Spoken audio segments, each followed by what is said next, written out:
Hi, I'm Jess. Once your new made-to-measure blinds have arrived, it's the exciting part. Time to get them fitted and see just how fantastic they look in your home.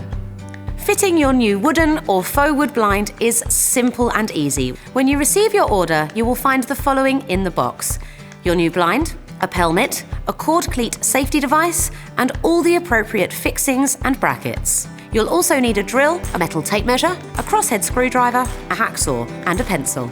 Today we're going to be fitting our blind inside the recess of this window.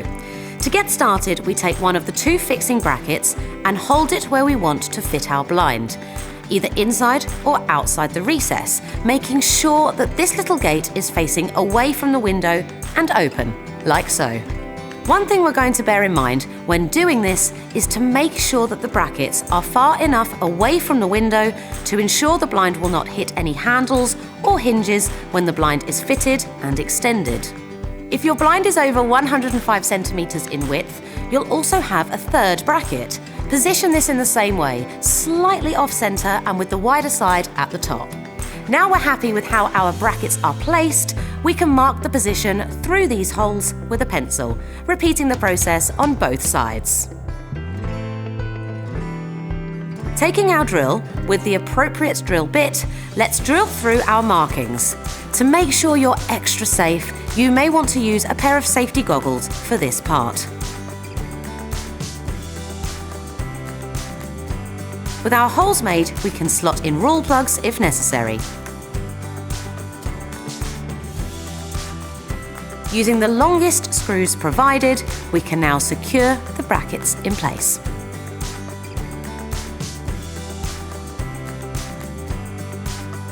Our brackets are now safely secured, so we can slide our blind into place and push these gates closed.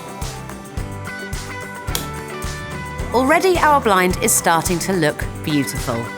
It's time to fit the pelmet, which is a decorative piece used to finish the blind and make it look perfect. First, we check to see that the pelmet is at the length we want it to be.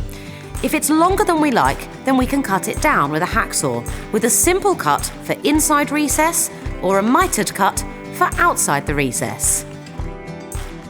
If you are installing your blind outside the recess, there's an extra step to take here. You need to peel the back off the pelmet return bracket and stick it to the flat side of the pelmet.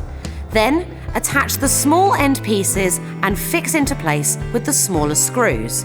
This will create an appropriate corner to fit to.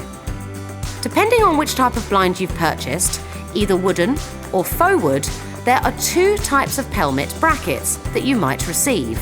Today we are fitting this wooden blind, so we have this pelmet bracket, which has a completely flat back. For both inside and outside fittings, we can now screw the pelmet bracket into the pelmet. This pelmet bracket then simply clips over the front of the blind for an elegant finish. If you have bought a faux wooden blind, then your pelmet will have a central groove running down the back of it. You will need to slide the clear clip into place and then clip the pelmet over the headrail. Finally, to ensure the blind is fully child safe, we can use this cord cleat safety device.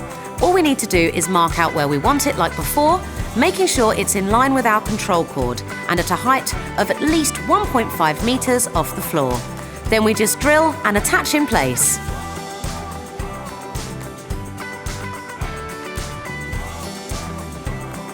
Whenever using the blind, we can now wrap the cord around the cleat in a figure 8 pattern. As you can see, we've now got our new wooden blind fitted and looking beautiful. And it was just that easy.